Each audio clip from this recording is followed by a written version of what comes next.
Kapatid, yung topic natin, napakabilis lang po. Siguro mga 20 minutes, tapos na po ako. Ang kailangan lang po, makikinig ka muna sa akin. Okay lang ba yon?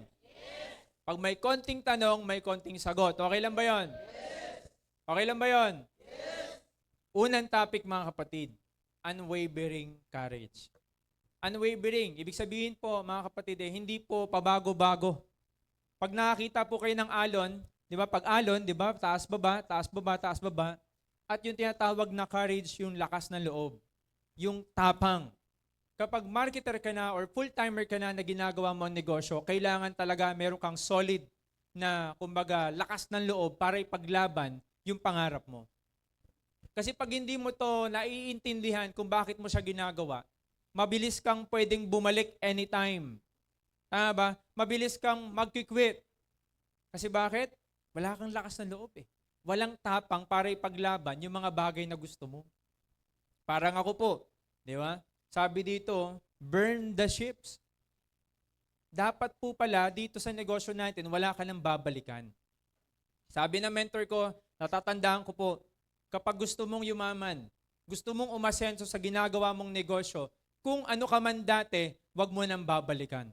Dati kang OFW, hayaan mo na yon, wag mo nang isipin yon. Dati kang empleyado, wag ka na mag-apply. Dati kang tambay, wag mo nang gawin yun. Tambay ka dati, ngayon tambay ka pa rin. Wag mo nang gawin yun. Di ba? Dating mga negative yung isip mo, wag mo nang balikan. Naintindihan niyo po? Ako po, college graduate. Nagtapos po ako ng Bachelor of Science in Criminology. So sabi ko po, dapat mag-a-apply sana ako. Sabi ko that time, try ko lang mag-network, try ko lang mag-business. Pag hindi naging successful, dapat quit na. Mag-apply na lang ulit. Pero sabi ng mentor ko, kapag gusto mong yumaman sa ginagawa mong negosyong ito, wala ka nang babalikan. Kaya simula po noon, kahit gaano kahirap, kahit po puyat tayo ng puyat, kahit po tayo mismo nauubusan, minsan pa yung mga mahal natin sa buhay kumbaga negative na ang tingin sa atin, kailangan po meron kang ganito. Attributes mo yan. Attributes, kumbaga, ito yung ginagawa mo. No? Hindi pa bago-bago ng desisyon. Hindi pa bago-bago ng isip. At dapat wala ka nang binabalikan. Kasi po, ang thinking mo na lagi, yung success. Yun na yung titingnan mo. Yun na yung pinaka-point o finish line mo dito sa negosyong to. Kasi pag may tiningnan ka pang iba, wala na yun. Nakuha niyo po? Magdadalawang isip ka na, magko-compare ka na, bakit sa kanila ganito, bakit sa kanila ganito, bakit ako ganito, hindi. Nagets niyo po? Unang topic pa lang, kailangan po lakasan mo loob mo. Lalong-lalo na po sa darating na 2025. Yung mga ginawa po natin na hindi naging effective nitong 2024, dapat po, wag mo nang gawin. Di ba? Dapat po, mas tibayan natin, mas sipagan natin sa darating na 2025. Kasi po, hindi lang naman tayo ang member ng Tau Elevate. Ang dami po sa labas na talagang sobrang agresibo. Sobrang, alam mo yung kahit talagang, sabi nga kumbaga, ang tawag ito, itali mo talaga namang magpupumiglas dahil gusto niya makuha yung pangarap niya. Sana ganun po tayo. Nakuha niyo po? That's the number one topic. Number two is self-control. Kung titingnan niyo po maigi dito, di ba? Siya ba ay masiyahin? Siya ba ay nakangiti? Siya po ay nakasimangot. Tingnan mo yung katabi mo, nakasimangot na. Di ba? Bilang isang leader, mga kapatid, napaka-importante po na lahat po ng bagay tayo po merong control. Kasi po pag wala tayong control talaga alam mo yun, yung talagang hinayaan natin yung isip natin na sundin natin, madalas nagkakamali talaga ng desisyon. Lalo na pag sobrang galit natin, di ba? Minsan makakagawa ka ng hindi maganda talaga Tama ba? Pero po bilang tayo po isang leader na, kailangan pala nating merong self-control. Kapag may mga leader ka na hindi kayo nagkakaintindihan, di ba? Wag mo na sabayan. Di ba? Pag may leader ka na ayaw sumunod, hayaan mo muna. Kasi pag inaway mo yan, mas lalong lalong malalong makikipag-away, di ba? Mas lalong magsusungit, mas lalong hindi kayo magkakasundo. Tama ba? Kaya po, bilang isang leader po sa negosyo natin ito, kailangan po, cool ka lang. Sabi mo nga, cool ka lang. Cool ka lang dapat. Di ba? Napansin nyo ba yung mga mentor natin? Hindi naman yan nagagalit eh. Tama ba? O, mentor RTD, nakita mo ba nagagalit yan? Kahit inis na yan, hindi nakikita sa mukha niya. Di ba? So, ganun sana yung, kumbaga, makuha natin na attributes sa mga mentors natin. Na hindi tayo padalos-dalos ng desisyon. Kasi pag nakagawa ka ng isang bagay, hindi mo na mababalik yan. Ang hirap ng bawiin. Tama ba? Number 3, fair for all or a keen sense of justice. Pag leader ka na, lagi mong titingnan pareho, balanse. For example, may leader ka na kung saan pairing side mo. Tapos yung strong side mo. Hindi nagkasundo, hindi nagkaintindihan, nag-away. Sino ang mas papanigan mo? Di ba? Yung pairing side mo ba dahil mas marami kang pay-in doon? O yung strong side mo? So dapat po mga kapatid, pag leader ka na, pinapakinggan mo pareho. Hindi dahil syota mo siya lang ang papakinggan mo. Hindi dahil asawa mo yon, leader mo yon, girlfriend mo yon, boyfriend mo yon, siya lang ang papakinggan mo, hindi po ganun sa pagnenegosyo. Kailangan po laging balanse, laging pantay. Kaya nga po dito sa business natin, meron tayong tinatawag na prorata. Yung prorata na yan, mga kaibigan, di ba? Kung sino yung mas maraming tao, no, grupo, sila ang mas nakakakuha talaga ng mas maraming ticket. Lalo na kapag limited lang ito. Nakukuha niyo po? For example, this coming January 13, yung kick-off training natin. Limited lang po kasi yung ticket doon. Ngayon, sabi mo sa mentor mo, Mentor, since kami yung mga pairing side mo, since kami yung mga pamares mo, kami ang bigyan mo ng mas maraming ticket. Kasi lahat po ng mga a-attend sa event natin, lahat sila magpe-pay-in. Kaya bigyan mo kami ng mas marami. Tama ba yung ganong desisyon na gagawin mo? Bibigyan mo ba ng mas maraming ticket ang iyong mga pairing side? Hindi. Sino dapat? Siyempre, yung pinakamaraming grupo. Alam niyo po mga kapatid, sa pagnenegosyo, hindi dapat lagi ka nakatingin dun sa pamaris lang. Kasi pag na-flash out ka niyan, paano na yung strong side? Babaliktad na yan. Nagigets niyo po? Since pareho mong downline yan, pareho mong nagbibigay yan sa'yo ng production, kailangan po pareha nating binibigyan. Lalo na po sa mga promo-promo na yan. Tama ba? Di ba? Baka mamaya, ito lang, mga pairing side ko, sila lang bibigyan ko ng promo. Ha? O, hindi po dapat, pareho po. Kasi po pareho sila nagbibigay ng income sa atin. Nakukuha niyo po? Nakakuha niyo po ba? Number 4, definiteness of decision. Kumbaga po, ito yung dapat na talagang totoo ka sa sarili mo. Anong decision mo na gagawin mo bago pa mag-2025? Ang desisyon na kung saan, decision ko na maging successful ako 2025. Decided ako na papasok ako sa top 21 ng Temple of the Billionaires this coming 2025. Dapat klaro sa iyo ito. Kasi pag hindi klaro sa iyo, ang decision mo, pag nagkaroon lang ng onting problema, hindi mo na nai-hit yung mga goals mo, ayaw mo na. Mag-iiba na naman yung decision mo niyan. Ay, wag na lang ako mag-top 21. Okay na ako na sa ano na lang, sa academy na lang namin. Sa team na lang namin. Ayoko nang humataw. Hindi po ganon. Kailangan po, pag nag-decide ka, gagawin mo siya whatever it takes. Kumbaga sa pag-gym o sa pagpapapayat, di ba? Next year magdi-decision ako na magpapasexy na ako. Sabi lang pala, sa salita lang pala, pero hindi naman pala sa gawa. Nakukuha niyo po? Ganon din po, no? Decided na kung saan magpapalaki ng team sa online. Decided na magpapalaki ng team sa offline. Dapat gagawin mo talaga whatever it takes. Kasi wala namang ibang gagawa nito. Tama ba? Hindi naman to gagawin ng mentor mo para sa'yo. Ikaw ang gagawa nito. Ikaw ang mag-aayos ng sarili mo. Hindi mentor mo ang mag-aayos para sa'yo. Nakukuha niyo po? Kaya pag may mga decision making tayo na ginagawa, kailangan whatever it takes, gagawin mo siya. Nakuha niyo po? At lalo na alam mo naman makakatulong sa'yo sa pagbabago mo, sa team mo, at sa family mo. Tama po ba? Kumbaga ho, hindi na natin kailangan hintayin pa yung New Year's resolution or New Year para magbago ka. Ngayon pa lang, magde-decision ka na kung ano yung mga gagawin mo para pagdating ng 2025, tatrabahuhin mo na lang. Kaakibat niyan itong plano. Nakapag-decide ka na, decided ka na magbabago ka, decided ka na ma-hit mo yung star mo, yung goal mo, planuhin mo naman ngayon. Anong plano? Ano yung routine na gagawin mo araw-araw? Isusulat mo dapat yan. Anong oras ka dapat magigising? Anong oras ka dapat magpo-prospecting? Anong oras ka dapat magko-calls, follow-up, etc. Nakuha niyo po? Kasi pag walang plano, sa tingin mo ba magiging successful yung gagawin mo? Sa tingin mo ba 2025 magiging best year para sa'yo? Hindi magiging best year para sa'yo yan.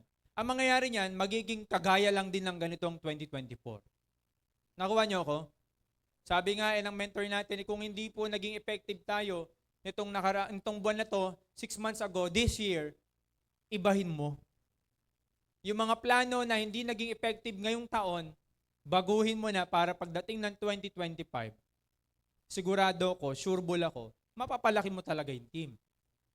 Yung goal mo na makapag-travel abroad, mabigyan ng magandang buhay yung family mo, mangyayari talaga. Tama ba? Pero pag pabago-bago ka ng plano, walang patutunguhan. Parang ganito, sagwang ka lang ng sagwan. Kumari uupo, kumari hahataw daw. Pero dahil walang plano, walang goal, hindi talaga ma-achieve. Kaya ang assignment po natin, sa notebook mo, sa cellphone mo, ilista mo na yan mamaya yung mga goals mo na gagawin mo. Anong plano para ma-hit mo yung goal mo every month? 1 star, January. 2 star, February. 3 star, March. Paanong goal? Anong gagawin mo dyan? At stick to the plan. May plano ka na eh. Di ba? Maganda na yung plano mo eh. Yung plano mo na yan, pag-igihan mo lang. Gawin mo lang yung best mo. Kasi makakakuha ka rin ng tinatawag nilang malaking isda. Di ba? Big fish, big time na business partner. Paano pag tumigil ka? Paano pag hindi ka nag-stick dun sa plan na yon? Paano pag binago mo? Diba? Nakinig ka dun sa mga lahat, ang dami. Lahat tayo may iba-ibang plano eh. Pinakinggan mo to, maganda plano niya. Pinakinggan mo to, maganda plano niya. Pinakinggan mo to, plano niya. Pinakinggan mo lahat. Pinag-rumble mo ngayon. Oh. Patay tayo dyan. Puro ka lang simula, pero hindi ka matatapos. Ganun yung mangyayari. Nakuha niyo po. Next. Sige po, palakpak po tayo. Number 6, mga kapatid. The habit of doing more than paid for. Pakibasa nga po ito. 1, 2, 3, go.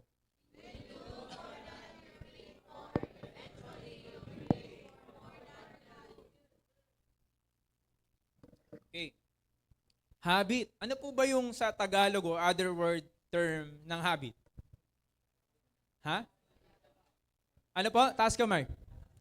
Kasanayan. Ano pa? Kinaugalingan. Tama, no? Kailangan daw po pala, tayo po, as networker, full-time na ginagawa yung negosyo, kailangan lagi po sa ating sarili, meron kang habit na kung saan ginagawa mo yung best mo. Hindi po yung, pwede na yan, okay na yan, tamang presentation lang, binugoy-bugoy mo lang yung ginagawa mo. Hindi po pwedeng gano'n. Sa trabaho mo nga eh, di ba? Sino po na-experience magtrabaho? Di ba? Sa trabaho natin, di ba? Pag nagtatrabaho ka, sinisipagan mo eh. Tama ba? Kahit hindi mo na, alam mo yun, kahit hindi mo na trabaho, tinatrabaho mo pa eh. Yes o yes? Pero pagdating ng sahod, yung kasabayan mong patulog-tulog, parehas lang kayo. Sabi nung isa, snappy, lousy, same salary. Di ba? Ba't pa ako magsisipag? Parehas lang kami ng sahod niyan. Doon yun sa labas. Gets mo ako? Sa labas yun. Pero dito ho, the more na mas masipag ka, the more na mas ginagalingan mo, the more na mas binibigay mo yung best mo dito sa negosyo natin, ano po mangyayari? Eventually, you will be paid for more than you do. Higit pa dun sa inaasahan mo. Yes o yes? Di ba? Kaya po pag may nakikita kayo ng mga kasamahan nyo, laging tulog, di ba? Hindi humahataw, kailangan pagigisingin pa, tatapikin pa. Hindi na kailangan. Di ba? Pangarap mo to eh. Negosyo mo to eh. Yes o yes? Alam mo, sa negosyo natin, sabi nga, may mga minsan na misquote natin yung tinatawag na hindi mo kailangan maging magaling para yumaman ka. Actually, in the other side, pwede siya. Pero alam mo ba, para kumita ka ng malaki sa negosyo mo, kailangan magaling ka. Yes o yes? Kailangan malupit ka. Kailangan marunong ka. Kailangan alam mo yung ginagawa mo. Kasi pag hindi mo alam yung ginagawa mo, yung mas magaling sa'yo, yun yung makakakuha ng mas malaking income. Yung may habit na nagsisipag, yung may habit na nagbibigay ng extra effort sa negosyo niya, yun ang mas nakakalamang. Kung tatalunin ng magaling yung masipag. Tama ba? Sa negosyo natin, pasipagan. The more na sinisipagan mo, dun ka gagaling. Dun ka natututo. Hindi po pinag-uusapan dito yung edad. Hindi po pinag-uusapan dito yung kasarian whatsoever. The more na sipagan mo, the more na may habit ka, na mas ibibigay mo yung effort mo. No? Sa ginawa mo ngayon 2024, this coming 2025, mas magtinripli mo siya, ibang-iba mangyayari. Lahat kasi tayo dito sa Tao Elevate, pioneer tayo eh. Halos po, 3 years pa lang tayo eh. Magtatatlong taon pa lang. Isipin mong maigi. 5 years from now, di ba? Pag nagkaroon ka ng habit ng sobra-sobrang sipag, 5 years from now, i-plus mo lang, ilang taong ka na nun. Yung buhay na yon, mga kapatid, wala na, hayahay ka na yan. Relax ka na yan. Bakit? Kasi po pala, pioneer ka nga eh. Di ba? Sige po, palakpak tayo. Kung 20 years old ka ngayon, imagine mo, 25 years old ka, may sasakyan ka na. Di ba? Kung 25, 30 years old ka, 5 years from now, maganda na buhay mo niyan. Malamang nakakondo ka na dyan. Malamang hindi ka na nagko-commute. Ba?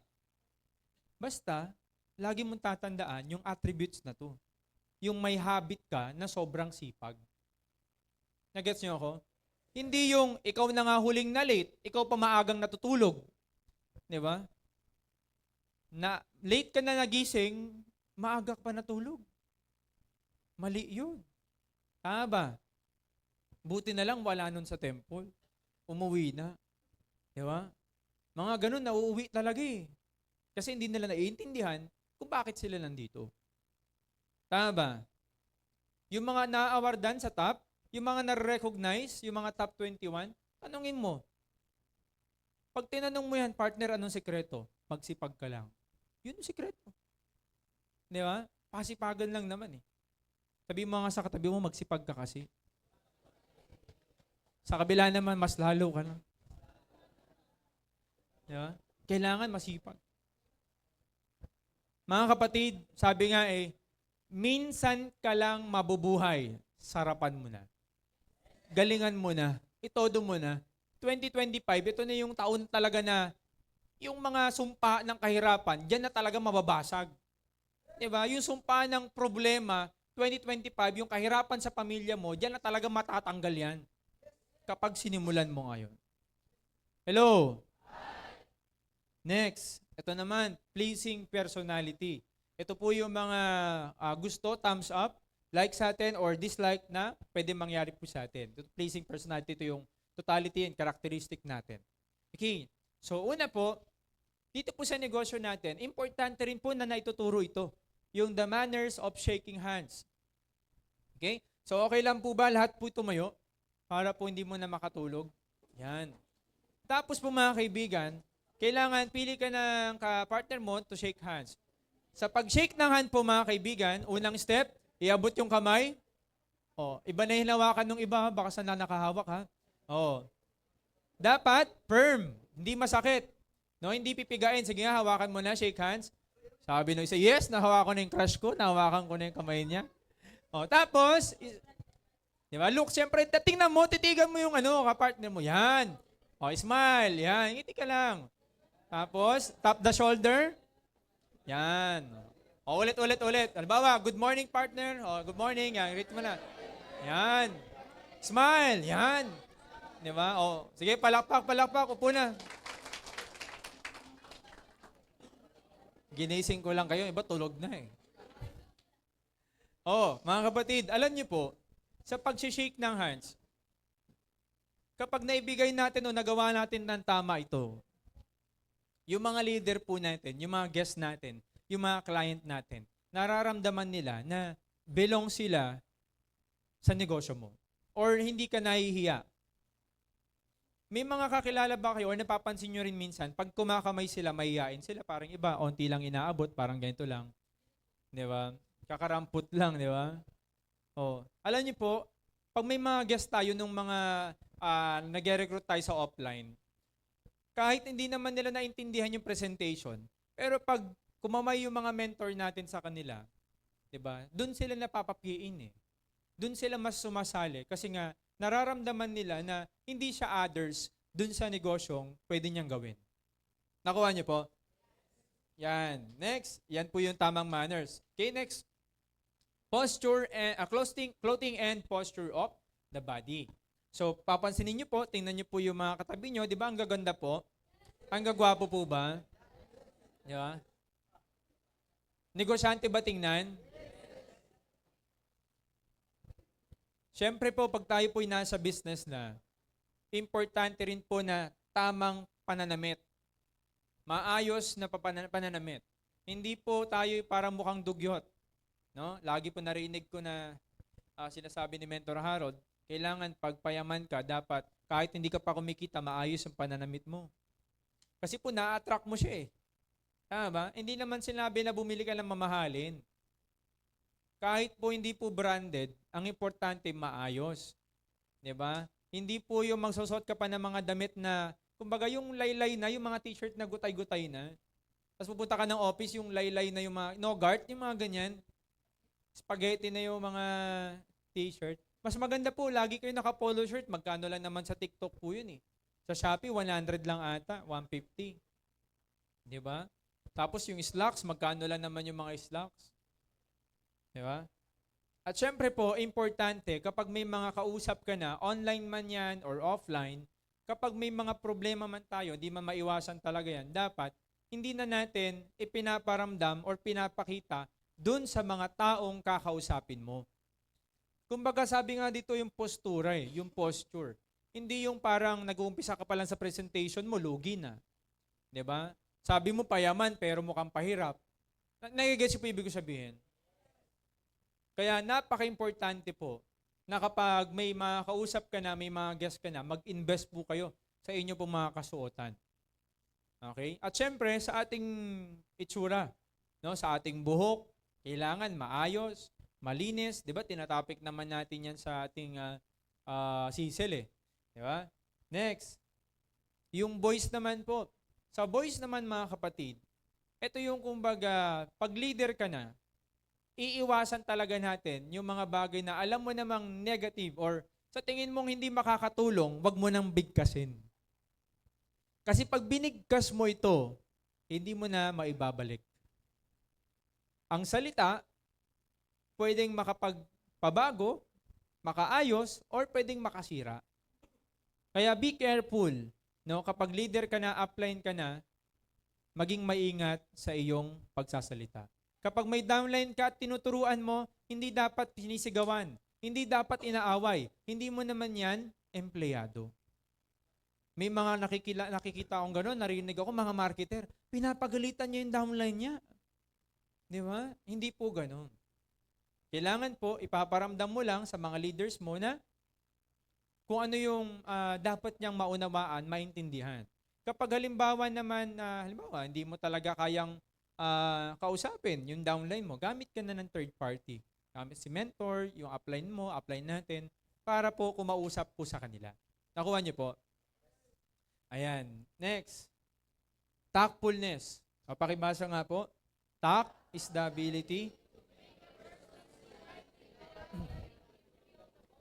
So, siyempre po, mga kaibigan, di ba, may mga leader talaga tayo na mababait. Tama ba? Sobrang bait po. At meron naman tayong mga leader din na mga pasaway.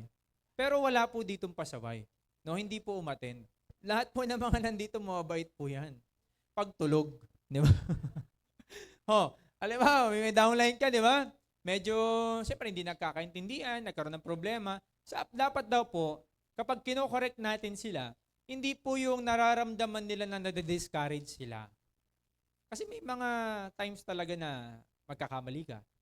Di ba? May mga times talaga na, alam mo yun, minsan hindi mo naintindihan yung downline mo. Nagkamali, pinagalitan mo. Di ba? Inaway mo. Sabi mo sa kanya, kamote ka talaga. Di ba? Kamote ka talaga. Barbecue, banana Q. Di ba? Lahat na sinabi mo, di ba? Negative. So dapat po pag tayo po yung nagko-correct ng mga leaders natin, kailangan ginagamitan daw ng sandwich method. Sino po gutom na? Nagutom ako. So sandwich method po, parang ganito po yun. Yung downline mo, inassign mo na mag-host. Di ba? Yung nag-host na yung downline mo, dahil first time pa lang siya, siyempre may mga makikita kang, tawag ito, siyempre hindi pa naman siya sanay. And then pagkatapos niya mag-host, sinabi mo, partner, alam mo, walang kwenta yung mag-host mo, pangit. Di ba? Walang ka-energy. Di ba? Walang ulitin yun, ha? So, kumbaga, dinegative mo siya eh. Di ba? Ang gagawin mo ganito, alam mo, partner, yung kaninang ginawa mo, sinabi mo, okay naman siya, pero what if ganito gawin mo? Hello? Nagets mo yung salita? Partner, okay naman yung ginawa mo, pupurihin mo pa rin. Partner, okay naman sana, okay naman, ganyan. Pero what if, ito yung sabihin mo. What if bigyan kita ng script, aralin mo to? Sa tingin ko, pag ginawa mo yan, mas magiging magaling ka na host. Tama ba? Oh. Pero pag sinabi mo yung downline, partner, ang bulol mo naman. Di ba?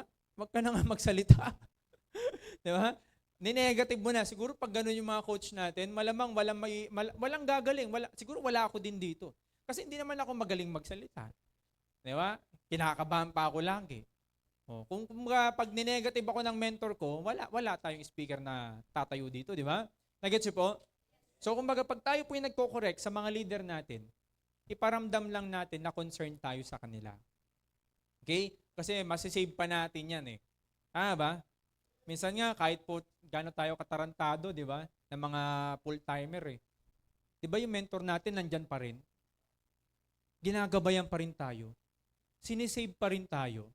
Hello? Tinutulungan ka pa rin para magbago. Ba? So, ganun kaganda po. Kumbaga, we are so thankful dahil may mga mentor tayong ganyan. Kaya pag kinokorek ka ng mentor mo, magpakorek ka. Huwag yung, kumbaga, nagre-refuse ka pa. Gawin mo na lang kasi yan na nakakatulong para sa'yo. Hello? Next. Sincerity of purpose. Pakibasa. The best marketing approach. Alam niyo po, sa mga bago po na nandito, ang advantage mo lang po talaga is maging seryoso ka dun sa ginagawa mong negosyo na kung saan ang goal mo is makatulong po dun sa taong kausap mo. Kasi pag kausap po natin, nararamdaman yan kung pagpeperahan mo lang siya eh. Kahit ikaw eh. Pag may nag-aalok sa'yo, ramdam mo rin yun eh. Diba? Ramdam mo lang yun kung bebentahan ka lang niya, pagkakakitaan ka lang niya.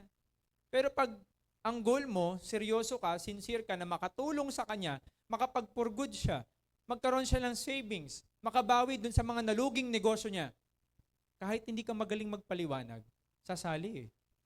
Yes o yes? Kasi ang goal mo, ang purpose mo, makatulong. Pero pag ang purpose mo, grabe to, galingan ko to, malupit to, diba? Dikdikin ko to, kailangan VIP to. Diba? Kasi ang purpose mo, 7 bangga, 3 bangga, doon ka nakapokus. Diba? Sinota mo, ginawa mo. Dahil ang goal mo, diba, ang purpose mo, 1 star. Diba? Purpose mo, okay naman yun, pero may mga bagay kasi na, alam mo yun, na pwede namang hindi dapat gawin. Nakuha niyo po? Kaya nga, importante, pag ginagawa mo na yung negosyo, ito po, maging seryoso, maging sincere sa mga sinasabi mo. Heart to heart. Kasi pag nakuha mo yung loob ng kausap mo, heart to heart, mas magiging open-minded siya na simulan yung negosyo. Kasi nararamdaman ka niya na gusto mo siyang tulungan. Tama ba?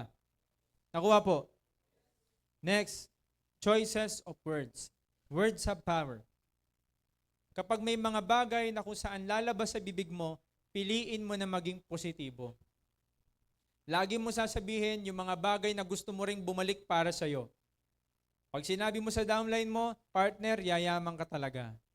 Ang balik nun sa'yo, positive din. Tama ba? Partner, ang gwapo mo. Partner, ang ganda mo. Partner, ang blooming mo. Bagay na bagay talaga sa'yong maging mayaman. Pero pag sinabi mo, partner, parang tanga.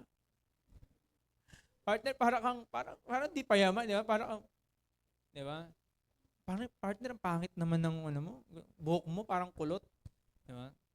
Kasi pag negative na, yun din ang babalik sa'yo. At ganoon din po, dapat, importante na dapat meron tayong tinatawag na mga affirmation. Di ba? Yung mga affirmation na kung saan yayaman ako, magiging successful ako, gaganda buhay family namin, aasenso kami, makukuha ko yung mga goals ko, makukuha mo rin yung goal mo. Nakukuha niyo po ibig sabihin. Kaya piliin natin yung mga words na yan. Kasi yung words na yan, mga salita, pwede rin makasira. Alam mo, pag chinismis kita, masisira ka. Pwedeng ganun eh. Tama ba? Pero kaysa mag-chismis ka, huwag nyo na pag-usapan yung chismis. Papag-uusapan nyo, pagyaman, pag-asenso, pag-goal setting. Tama ba? Oh, next. So, palakpak muna, palakpak.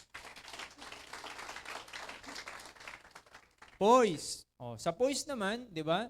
Sit up straight. Upo na maayos. Sa poise po mga kaibigan, importante po, sabi nga pag may problema ka, pag lalabas ka ng bahay ninyo, yung problema mo, ipapako mo muna sa pader. Kasi pag nasa labas ka na at nakita mo na yung ka-meet up mo, yung leader mo, kauusapin mo na yan. Pag nakita niya, si Upline, no? Mukhang problemado. Imbis na lumapit sa'yo, magpatulong sa'yo, magpag-guide sa'yo, parang ikaw pa yung kailangan ng tulong. Nakuha niyo po? In everything you do, or kapag may kausap ka na ng mga leaders mo, be professional. Okay, lalo na pag may mga ka-meet up ka sa labas. Dapat po hindi yung, kumbaga, bagsak ang tuka. Di ba? Kailangan snappy. Kailangan gwapo, very neat, very clean. Nakuha niyo po? Next. Unselfishness. Papakibasa nga po ulit. 1, 2, 3, go.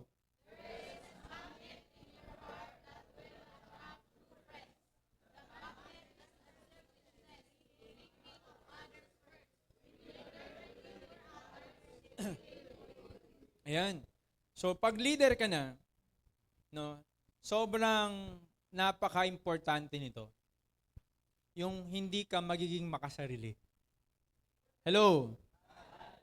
Hindi ka magiging makasarili para sa mga leaders mo. Na kung saan po, di ba, pag kailangan talaga niya, talagang ibibigay natin.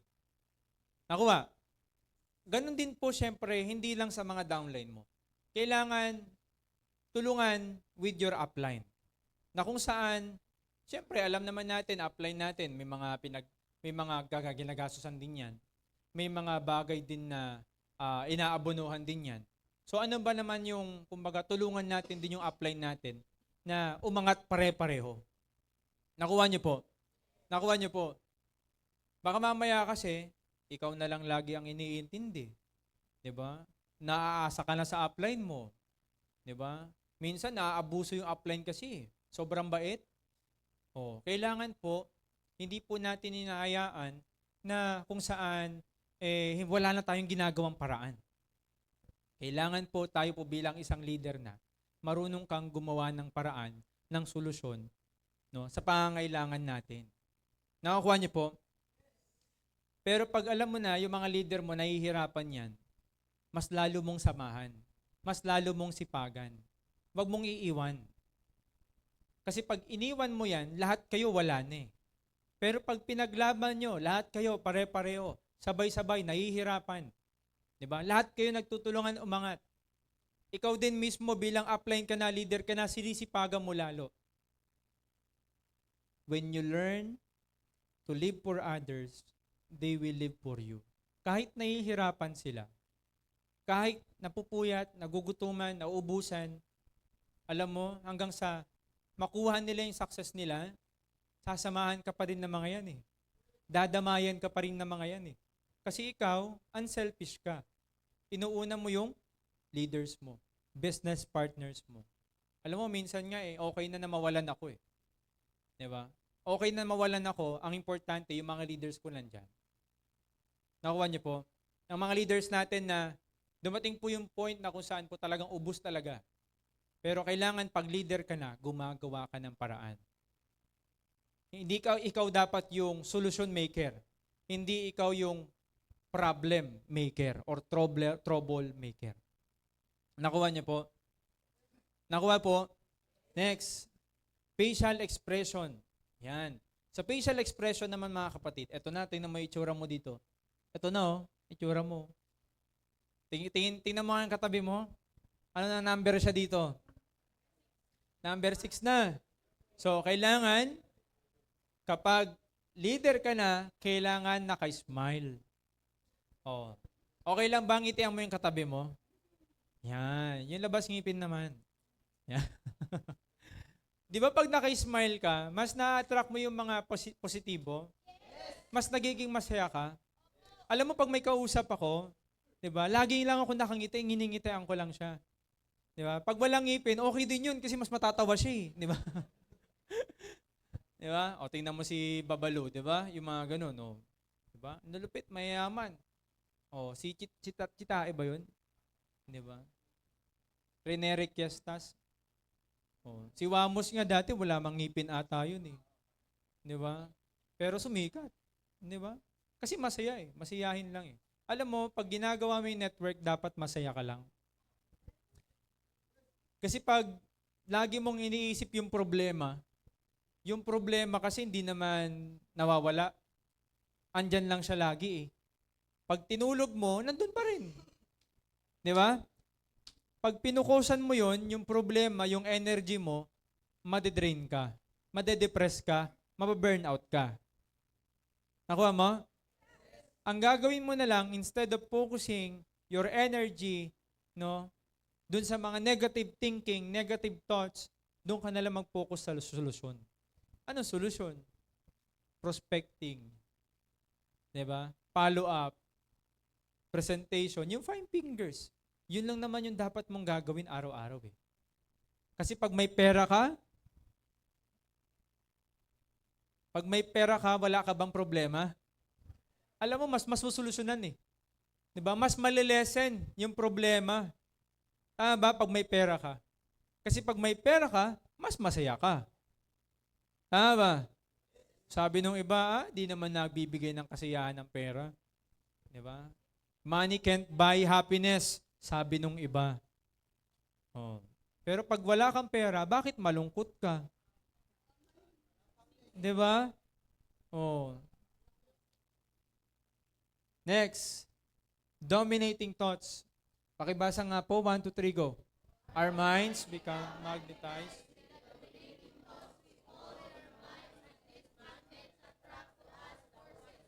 The circumstances. Dominating thoughts. Alam niyo po mga kapatid, tingnan mo yung katabi mo, nautots na yan. Tahimik lang yan, pero nautot yan. Kaya pala ang baho sa bandang dito. Joke lang. So, mga kapatid, yung thoughts po, yung isipan po natin, sobrang powerful niyan. Tama ba? Sino po yung magaling mag-imagine? Lalaki o babae? Sino nagsasabing mga lalaki? Sino nagsasabing babae? Ang galing daw mag-imagine, no? Sino naman ka-text mo? Di ba? Ganyan, no? Late ka na naman umuwi. Mga babae, no? Anyways, mga kaibigan. Mataas yung instinct, no? Alam niyo po, sa leadership po, sobrang importante nito na dapat nadodominate ng isip mo, no? Ikaw dapat ang nagko-control nito. hindi dapat ang isip mo ang kokontrol sa'yo. Kasi pag ang utak mo sinabing ayaw ko na at sinunod mo yon, ayaw mo na talaga. Mag-quit ka na talaga. Pag sinabi mo na hindi ka yayaman, sinunod mo yung sinabi ng utak mo, hindi ka talaga yayaman. Kaya nga dapat ikaw ang nagkokontrol ng mindset. Nakuha niyo po? May problema. O ano ngayon kung may problema? Focus. Di ba? Iniwan ka ng crush mo. Ayaw sa'yo ng crush mo. Iniwan ka ng jowa mo. Ano ngayon? Siya lang ba ang lalaki sa mundo? Siya lang ba ang babae sa mundo? Tama ba? Kailangan ikaw talaga. Yung thoughts mo, ingatan mo. Nakuha niyo po?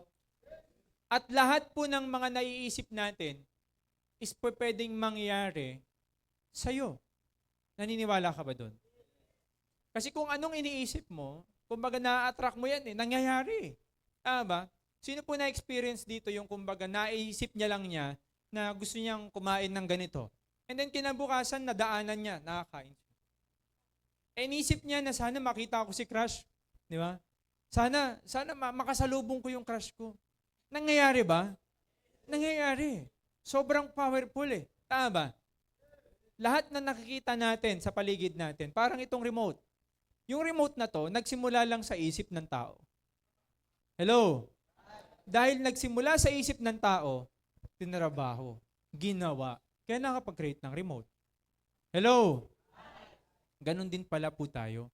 Kapag naiisip mo yung pangarap mo, makapag-travel sa ibang lugar, makapamasyal dun sa iba't ibang bansa, magkaroon ng sariling sasakyan, posible pala na mangyayari din. Ang kailangan mo lang gawin, trabahuhin. Kailangan mo lang gawin is, sipagan. Nakuha niyo po? Huwag kang papayag na yung mga kabatch mo ngayon, di ba? 5 years from now, may mga sasakyan na sila. Successful na sila, ikaw nag-quit ka. Nakakapanghinayang po yun. Sobrang nakakapanghinayang. Tama ba? Next, enthusiasm. Yung excitement level, no? Yung sobrang saya natin. Sobrang lupit natin. Kapag daw nasa 10, kailangan 7 lang. Yung expectation natin madalas, sobrang taas agad. Sobrang lupit na mga. Minsan may mga leader tayo na sobrang energetic nila, di ba? Sobrang palong-palo. Tama ba? Pero dahil hindi na-meet yung expectation na, kumbaga, ang mindset nila sana, pagkalipas ng 2 months, 3 months, meron na akong 100,000. May 50,000 na ako. Nakukuha ko yung mga bagay na gusto ko. Minsan, yung mindset na gano'n pag hindi naabot, ano nangyari? Nanghihina. Nabe-burn out. Kasi sobrang excited nila, sobrang ligalig nila. Pagkalipas ng ilang araw, ilang buwan, wala na. Kaya pag may mga leader po kayo na ganyan, kailangan kinakalmahan lang natin. Kailangan ginaguide natin ng mas maayos or mas tinututukan po natin din sila. Pero pag may mga leader ka na tahimik lang, di ba? Tapos tulala, iba din po yun. Malala po. Puputok yung dito, ubuha. Oh. Pero po yung mga leader po na, may mga leader po na kung saan po, nag-iisip talaga. May mga ganun. Mga hindi maingay. No, na kung saan po, hinahayaan niya na yung success ang mag-ingay para sa kanya. May mga ganun. Oo, palakpakan mo naman yan. Sabi nga let your success be your noise. Di ba? Next, honesty. Yan, honesty is the first wisdom. Maging totoo. Maging totoo saan? Sa sarili mo. Maging totoo ka sa sarili mo na gusto mo yung ginagawa mo. Yung hindi ka lang nagkukunwari. Kasi pag totoo ka sa sarili mo kung bakit mo to ginagawa, kahit mapapagod ka, okay lang Kahit nga hindi ka umuwi, pag holiday, Christmas, New Year, alam mo sa network tayo po, wala naman tayong, kumbaga ganun Wala talaga. Kahit nga birthday, minsan hindi na natin naiisip yun. Lalo na pag nagsisimula ka, lahat yan, sakripisyo mo muna. Kasi po pag kumikita ka na, may income ka na, pwede kang mag-celebrate ng Pasko every month. Pwede kayong maghanda Pwede kang umuwi. Pwede mong ipasyal yung family mo sa iba't ibang lugar. Tama ba? Ang pinaka-importante is yung totoo ka sa sarili mo na gusto mong magbago. Nang gusto mong pagbabago. Di ba? Sinasabi natin, pagbabago naman. Ang pagbabago, ang pagsisimula ng pagbabago, ikaw ang unang magbabago. Nakuha niyo po? Pilitin mo. Sabi nga walang ibang magpupush sa'yo para makuha mo yung success mo. Ikaw talaga yan. Tama ba? Ikaw talaga tatrabaho. Ikaw talaga gagalaw. Ikaw talaga magpupuyat. Ikaw talaga magpe-present. Yes o yes? Sino naman kikita? Ikaw. Sino magkasakyan? Ikaw. Sino magkakabahay? Ikaw. Diba? Kaya wag mong hayaan na pinapasa mo lang lahat sa mentor mo. Nakuha niyo po? Inaasa mo sa mga downline mo, hindi po. Ikaw pa rin yan. Bonus na lang kapag may downline ka na masipag. Pero ikaw pa rin ang tatrabaho ng network mo. Nakukuha niyo po? Maging totoo sa mga leaders natin. Sabi mo, tutulungan mo. Sabi mo, papayamanin mo. Sabi mo, pagpupurgodin mo. Ang malupit, nauna pa. Ikaw, umuwi, nagpurgod. Diba? So bilang leader, upline, mentor sa negosyo natin, be true to your leaders. Nakuha niyo po? Next, magnetism. O, dikit sa mga taong positibong pananaw. Positive. Diba? Pinag-uusapan success. Pinag-uusapan paano pagyaman. Pinag-uusapan paano mait yung 1-star. Ano yung sistema na ginagawa? Paano yung mga techniques, strategy, no? Para makuha yung goals. Doon ka dumikit. Wag yung pinag-uusapan, alam mo, takas tayo mamaya. Tapos punta tayo doon sa madilim. Diba? Pag tulog na lahat, diba? Doon tayo umalis. Malupit yon. Pinag-uusapan paano umuwi. Oh. May planning, may GC pa. Matindi. Di ba? Paano pala mag-quit ng pinag-uusapan? Pag mga ganyan pinag-uusapan, pag may mga marketer na ganyan, huwag niyong sasamahan. Di ba? Please lang. Di ba? So, buti na lang po sa temple po, ang pinag-uusapan dito mga pagyaman. Tama ba? At lahat po na nandito mga payaman sa Tao Elevate. Di ba? At naniniwala po ko, I declare din po sa lahat po na nandito, talaga namang ibang mangyayari sa atin this 2025. Tama ba? Next, sympathy and understanding. So, siyempre, pag leader ka na, kailangan, di ba, unawain mo muna yung downline mo para makapagsimpatya ka. Kasi pag tiningnan mo lang yung problema, yung sitwasyon ng downline mo, wala kang pake. Hahayaan mo siya eh. Ano pake ko sa'yo? Diba? Gaganunin mo lang eh. Pero pag inunawa mo muna, intindihin mo muna, magbibigay ka ng sitwasya. Halimbawa, for example, ganito, may downline ka, di ba? Nagkasakit, hindi naka-attend ng meeting, hindi naka-attend ng training. Inaway mo, sabi mo, buisit ka talaga, wag ka na magpapakita sa akin. Oh, di ba? Paano pala pag yung downline mo na yon, talaga namang may sakit eh. Di ba? Oh, ako yan naman, may downline ka. Hindi nakapag-online kasi dinala sa disyerto ng amo niya, nagtrabaho dun sa malayong lugar. Hindi nakapagsagot ng mga task. Oh. So, kumbaga yung mga ganyang bagay, sumisimpatya tayo dyan. Iniintindi natin sila.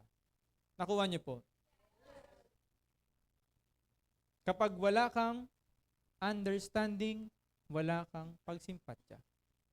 Nakuha po? Next, malapit tayong matapos. Mastery of details. Mastery of details. Kumbaga po, dapat lahat ng ginagawa o pinapagawa sa atin ng mentor natin, gawin lang natin. Kasi doon ka matututo. For example, pag-host, sinabihan ka ng mentor mo, gawin mo yan. Ibigay mo yung best mo dyan. Sinabihan ka ng mentor mo na ito yung task na gawin mo, magsaing ka, gawin mo, galingan mo magsaing. Di ba? Pag maglinis, galingan mo maglinis. Maghataw, galingan mo humataw. Yung mga strategy technique na ginagawa nyo, sistema natin, galingan natin. Hindi kasi pwedeng isa lang ang alam mo. Ang alam mo lang puro online. Online presentation, online presentation. Paano pag may personal na pumunta? Yung downline mo, personal na may guest ka dito. Dahil ang alam mo lang online, paano mo ngayon yung personal ilalatagan? Ang gagawin mo ba nun? Kukunin mo na lang yung messenger niya. Ma'am, sir, kunin ko na lang messenger mo. Send ko na lang sa'yo. Di ba? Kasi ang alam mo lang, online presentation. Ang alam mo lang, video presentation. Yun lang ang pinapasa mo. Di ba? Hindi mo ginalingan o hindi ka nagpa-practice magsagot ng mga objection, personal. Hindi mo binubuka yung bibig mo. Kaya ang nangyayari, pagharap mo na yung guest mo, utal-utal ka. Nabubulol ka. So, importante po, sa ginagawa po natin, hindi lang dapat natin kabisado, kundi dapat ina-apply natin at minamaster natin. Nakuha niyo po? Marami kasi magagaling lang lahat sa online. Pero pag may personal na bisita, pumunta yung guest mo, nandiyan, wala na, nagtatago na. Hinahanap mo na si upline mo. Paano kung wala upline mo? Nagigets niyo po? Maraming ganyan, magagaling lang sa online. Hindi ko naman sinasabing masama. Ang goal kasi dito, ang point dito is kailangan master natin lahat. Nakuha po? Next. Pakibasa. Ang sabi po dyan, full responsibility. Pag upline ka na, pag mentor ka na, pag may downline ka na, anong dapat gawin?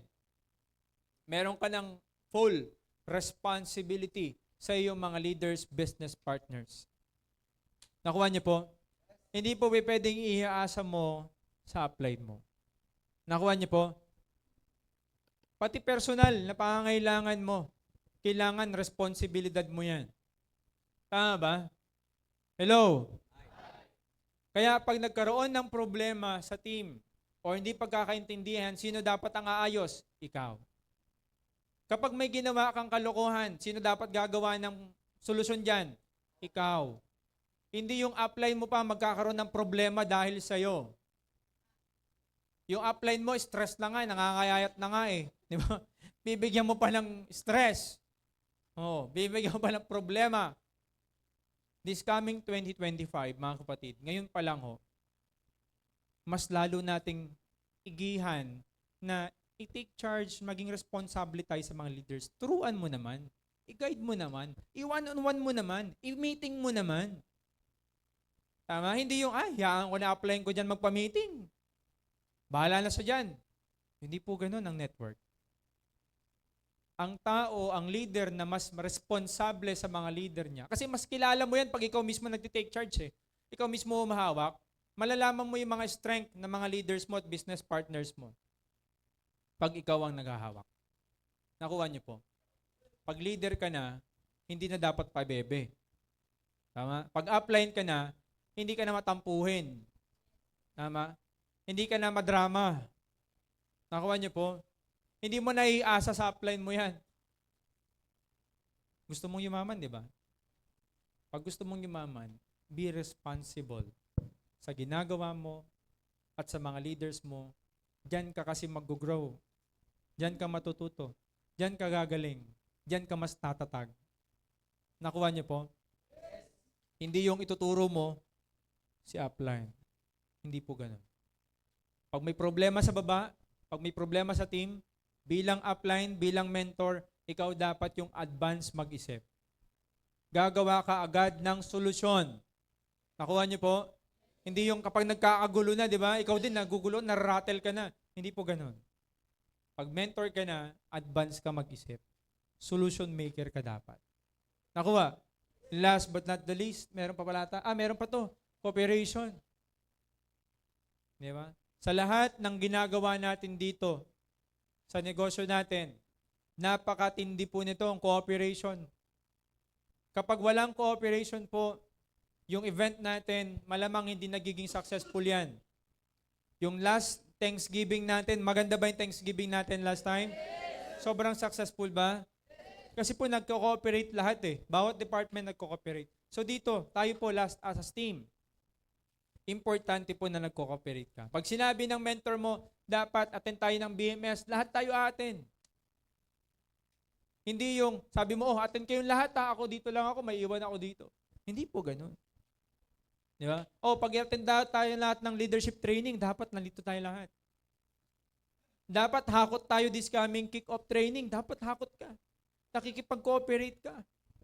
Di ba? May mga prorata tayong ticket. Kailangan sinusolve natin ito. Pinupush natin na masolve at magkaroon ng mga taong a-attend. Kung sino ang tao na talagang nagsisipag, naghahakot lagi sa mga big event, asahan mo, yun din yung malaking grupo. Nakuha niyo po? Pero pag wala kang pakialam, bahala na kayo dyan. Di ba? Di na ako magbibenta ng ticket, di ka nakipag-cooperate, wala. Hindi ka lalago. At hindi mo tinitake charge yung responsibility na ikaw bibili ng ticket, dapat ikaw magbayad niyan. Nakuha niyo po? Nakuha niyo po? Cooperation. Simula ngayon, makikipag-cooperate ka. Okay lang ba yun? Kasi wala namang mga papayo, advice, yung mga mentor natin sa atin na alam mo yun, magbibigay ng problema sa'yo eh. Tama ba? Pag nakipag-cooperate ka sa mentor mo, alam ng mentor mo kung paano ka magiging successful. Kaya makipag-cooperate ka lang. Okay lang ba yun? Okay lang ba yun? Sabi mo sa katabi mo, huwag kang pasaway. Sa kabila naman, mas lalo ka na. Last, mga kapatid, take initiative. Sabi mo nga, initiative. Sa pagyaman po, taasan mo talaga ito. Sobrang taasan mo yan. Initiative. Bakit? Minsan ganito, kapag walang nakatingin, hindi ka hataw. Kapag wala pang bumabangon sa'yo, hindi ka pa babangon. Alam niyo po mga kapatid, kapag wala kang initiative sa pangarap mo, mapag-uulihan ka lalo. Sasayang ka na naman ng oras. Magsasayang ka na naman ng panibagong taon. Nakuha nyo? Kaya dapat po, sabi nga dito, is the ability to solve problems and take actions by thinking of solutions rather than being told. Kumbaga, alam mo naman na yung gagawin, kailangan pang paulit-ulit sasabihan ka. Hindi na dapat. Hindi naman tayo bata, hindi naman tayo 3 years old. Hindi ka naman 2 years old para sabihin pa ng paulit-ulit sa'yo kung dapat mong gawin. Yung bills, kailangan bayaran, initiative. Ticket, kailangan bayaran, initiative. Turuan yung leader, initiative. Hello? Hindi na dapat sinasabihan, hindi na dapat pinapollow up, hindi na dapat pinupukpuk pa. Tama ba? Negosyo mo to eh. Hello? Negosyo mo to. Alam nga naman, apply mo lahat mag-abono niyan.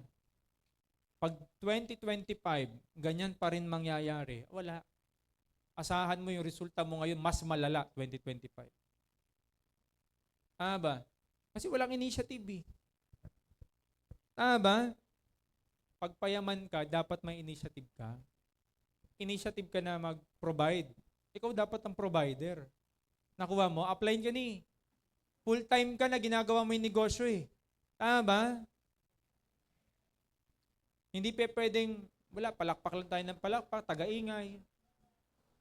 Pero di natin ginagawa. Yung resulta na meron sila, gusto natin. Pero wala, tameme lang tayo. Pag oras ng hataw, tulog. Pag oras ng training, tulog. Lagi ka na lang tulog. Baka magulat ka, habang buhay ka ng tulog. Di ba? Pinapractice mo ng matulog eh. Di ba? Alam mo, pag namatay ka, mahabang tulog na talaga, walang gisingan na talaga yun. Di ba? Oo. Kaya pag may pangarap ka, take initiative. Ipaglaban mo. Tama ba? Walang kukuha niyan kundi ikaw. Hello? Hindi na dapat susian. Hindi na dapat pagsabihan ng pagsabihan. Kapag kumita ka naman dyan, di naman ako makikinabang eh. Ikaw naman eh. Tama ba? Anong buhay ang gusto mo ngayong darating na 2025? Ikaw po nakakaalam niyan. Ikaw po ang ikaw ang pwedeng gumawa niyan. Nakuha niyo po ba? Kaya mga kaibigan, ito pong pinag-usapan natin, lahat po ng topic na yan, ng attributes po, mga dapat ginagawa ng isang leader. Nakuha niyo po? At this coming 2025, naniniwala po ako na kapag tayong lahat nag-level up, pag tayong lahat nag-take full responsibility, pag tayo pong lahat naging cooperative, pag tayo pong lahat may initiative sa ginagawa natin ito, sigurado po lahat tayo yayaman ng bonggang.